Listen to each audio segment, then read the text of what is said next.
రక్షకుడైన యెహోషువ మెస్సీయ నామములో మీ అందరికీ నా వందనాలు శుభాలు తెలియజేసుకుంటూ ఈ సమయంలో మనము హీబ్రూ గురించి కొన్ని అమూల్యమైన విషయాలను నేర్చుకుందాం. మీరు కూడా ఈ హీబ్రూ అక్షరాలను, పదాలను, వాటి అర్థాలను తెలుసుకోవాలి, నేర్చుకోవాలి అనుకుంటే మన channel behold your Bible Hebrew updates అనే మన యూట్యూబ్ ఛానల్ మీకు ఎంతగానో ఉపయోగపడుతుంది. ఉచితంగా మీరు ఈ హీబ్రూ భాషను మాట్లాడడానికి, వ్రాయడానికి, చదవడానికి నేర్చుకోవచ్చు ఈ ఛానల్ ద్వారా. ముందుగా మనము ఒక వచనాన్ని చదువుకుందాం. చూడండి, ఆదికాండము 6వ అధ్యాయము 4వ వచనంలో మనం చూసినట్లయితే, ఆ దినములలో నెఫీలులను వారు భూమి మీద ఉండిరి, తరువాతను ఉండిరి. దేవుని కుమారులు నరుల కుమారులతో పోయినప్పుడు వారికి పిల్లలను కలిరి.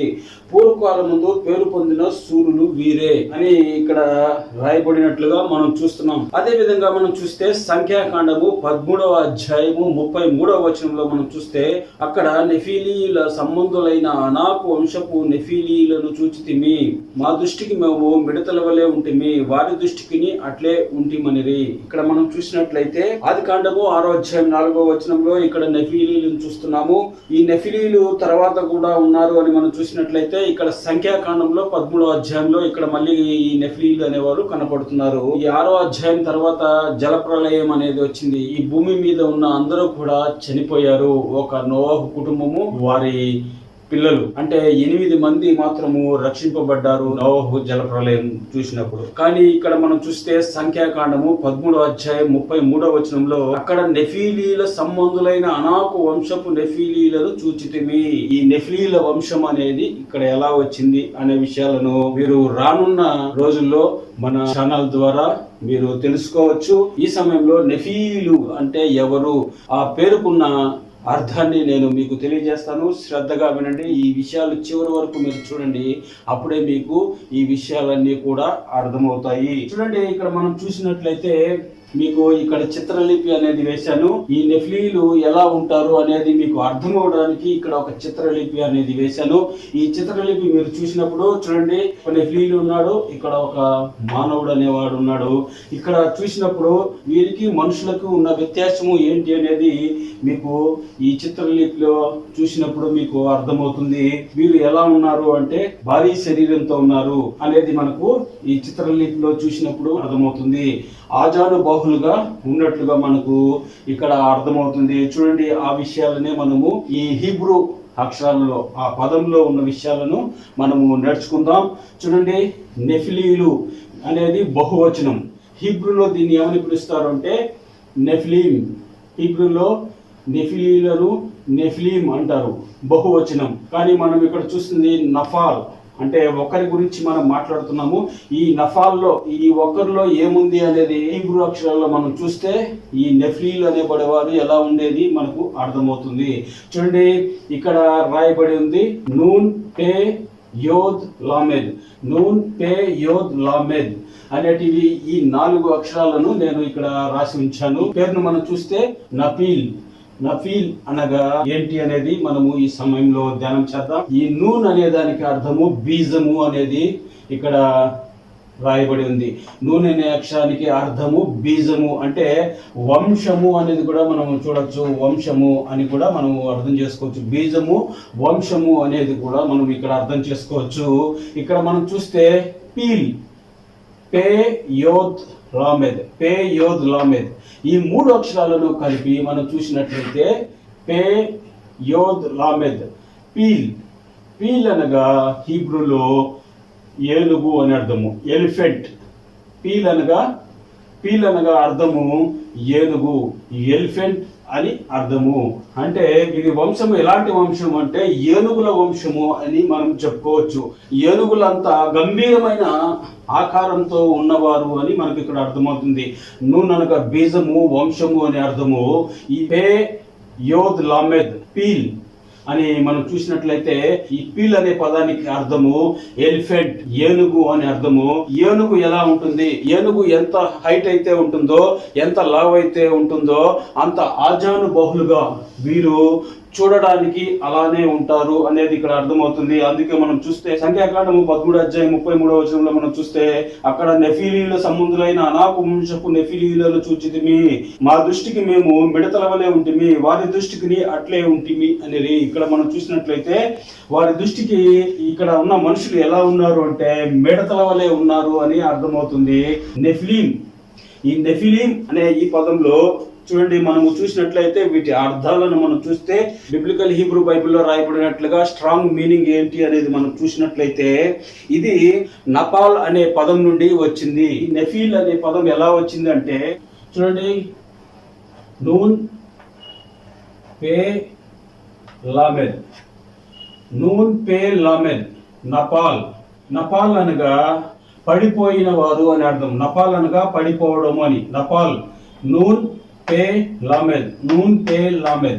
నపాల్ అనే పదం నుండి ఈ నెఫ్లీం అనే పదము వచ్చినట్లుగా మనం చూస్తాం. ఈ నపాల్ అనగా పడిపోయిన వారు, పడద్రోయబడిన, పడిపోయిన అనే అర్థాలు ఇవి. నపాల్ అనగా పడిపోవడము అనే అర్థము వస్తుంది. మనం చూసినట్లయితే ఆదికాండము 6:4 మీద అనేక మంది అనేక విధాలుగా బోధిస్తూ ఉంటారు. అక్కడ ఉన్నది దేవదూతలే అని చాలా మంది బోధిస్తుంటారు. ఆ దేవదూతలే అంటే దేవుని కుమారులు ఎవరో కాదు, ఆ దేవదూతలే పరలోకం నుండి పడదోయబడిన వారు. వారే ఆ దేవదూతలే నరుల కుమార్తెలను వివాహం చేసుకొని వారితో పిల్లలు కన్నారు అనే విషయాలు అక్కడ కొంతమంది చెప్తూ ఉంటారు. అనేక మంది అనేక విధాలుగా ఈ విషయాలను బోధిస్తూ ఉంటారు. ఎందుకు పడదోయబడిన వారు ఎందుకు అనుకుంటున్నారు అంటే ఈ పేరు అనేది చూసినట్లయితే హీబ్రూలో నపాల్, నపాల్ అనగా పడదోయబడిన, పడిపోయిన అనే అర్థం వస్తుంది. కాబట్టి ఆకాశం నుంచి పడదోయబడిన వారు ఎవరు అంటే దేవదూతలు. కాబట్టి ఆ దేవదూతలే ఈ నరుల కుమార్తెను వివాహం చేసుకున్నారు అనేది ఒక విధంగా బోధిస్తూ ఉంటారు. మనము ప్రస్తుతానికి ఆ విషయాల్లోకి వెళ్ళలేదు, కానీ వీటి అర్థాలను నేను మీకు తెలియజేస్తున్నాను. మనం చూసినట్లయితే నెఫిలీం అనే హీబ్రూ పదము పడిపోయిన వారు అనే అర్థం వస్తుంది. ఇది నఫాల్ అనే పదం నుండి వచ్చింది. నెఫిలీం అనే హీబ్రూ పదము కొన్నిసార్లు పడిపోయిన వారు అనే అర్థం వస్తుంది, కొన్నిసార్లు పతనమైన వారు అని అర్థము వస్తూ ఉంటుంది. ఈ నపాల్ అనే పదంలో మనం చూసినట్లయితే హీబ్రూ స్ట్రాంగ్ మీనింగ్ 5308 అలాగే 5307 అనే నెంబర్ గల ఈ స్ట్రాంగ్ మీనింగ్ లో ఇలా ఇవ్వబడి ఉంది. దీన్నే మనం ఇంగ్లీష్ లో చూస్తే మనం చూసినట్లయితే జైంట్స్ అని పిలుస్తారు, ఇంగ్లీష్ లో జైంట్స్ అని పిలుస్తారు. ఈ జైంట్స్ అనే ఈ ఇంగ్లీష్ పదాన్ని మనము తెలుగులో ట్రాన్స్లేషన్ చూస్తే వాటికి కూడా అనేక అర్థాలు వస్తూ ఉంటాయి. ఈ విషయాలు మనం చూసినట్లయితే కొట్లాడేవారు, రౌడీ లేదా నిరంకుశుడు, వేధించేవాడు అనే అర్థాలు వస్తూ ఉంటాయి. ఈ జైంట్ అంటే ఈ స్ట్రాంగ్ మీనింగ్ లో మనం చూస్తే కొట్లాడేవారు అంటే కొట్టేవారు, దౌర్జన్యం చేసేవారు, అలాగే రౌడీలు లేదా నిరంకుశుడు అని అర్థం వస్తుంది. నిరంకుశత్వంతో ఉన్నవారు, వేధించేవారు అనే అర్థాలు ఇక్కడ వస్తాయి. మనము ఈ జైంట్ అనే పదాన్ని తెలుగు ఇంగ్లీష్ డిక్షనరీలో మనం చూసినట్లయితే అసాధారణమైన శక్తి గల వ్యక్తి అనే అర్థం వస్తుంది. అలాగే దిగ్గజాలు, దిగ్గజాలు అనే అర్థం కూడా ఈ జైంట్స్ అనే పదానికి వస్తూ ఉన్నాయి. మనం చూసినట్లయితే ఈ హీబ్రూ పదము మనం చూస్తే నెఫిలీం, ఈ నెఫిలీం అనే హీబ్రూ పదంలో ఈ నెఫిలీం అనేది బహువచనము. నెఫ్లీలు అని మనం ఎలాగైతే పిలుస్తున్నామో దాన్ని హీబ్రూలో నెఫిలీం అని పిలుస్తారు. నపీల్ అని మనం చూస్తున్నాము. ఒకరి గురించి మాట్లాడేటట్లయితే నపీల్, నఫీల్ అనగా ఎవరు అని మనం చూస్తే ఈ నెఫీల్ ఎలా ఉంటారు అనేది మనకు ఇక్కడ అర్థమవుతుంది. ఈ చిత్రలిపి ద్వారా మీరు అర్థం చేసుకునే దానికి ప్రయత్నం చేయండి. ఇది మీకు అర్థం అవడానికి ఈ చిత్రలిపి వేశాను. ఈ నెఫీల్ అనే వ్యక్తి ఇక్కడ కూర్చొని ఉన్నట్లుగా వేశాను, ఇక్కడ వ్యక్తి నిలబడి ఉన్నట్లుగా వేశాను. అంటే కూర్చొని ఉండగానే ఇలా ఉన్నప్పుడు ఈ వ్యక్తి నిలబడుకొని ఇలా ఉన్నాడు అంటే ఇతను లేచి నిలబడితే ఎలా ఉంటాడు అనేది ఒకసారి మీరు ఆ ఊహా చిత్రంలో చూడండి, మీకు అర్థమవుతుంది. మీరు ఈ చిత్రలిపి ద్వారా ఈ విషయాలను నేర్చుకున్నట్లయితే మీకు ఎంతో విలువైన విషయాలు అర్థమవుతాయి. ఇవి మర్చిపోకుండా గుర్తు పెట్టుకోగలుగుతారు. కాబట్టి ఈ విషయాలన్నిటినీ కూడా ఆలోచించండి. నపీల్, నపీల్ అనగా నూన్ అనగా బీజము అంటే వంశాన్ని సూచిస్తుంది. ఈ పీల్ అనగా ఏనుగు, పీల్ అనగా ఎలిఫెంట్, ఏనుగు అని అర్థము. అంటే ఈ ఏనుగు వంశం లాంటి వంశము అనేది ఈ నెఫ్లీం అనే దాన్ని అర్థమవుతుంది. ఇది డీకోడింగ్, ఇలా డీకోడింగ్ చేసినప్పుడు మనకు ఈ డీకోడింగ్ లో ఈ వివరణ అనేది వచ్చింది.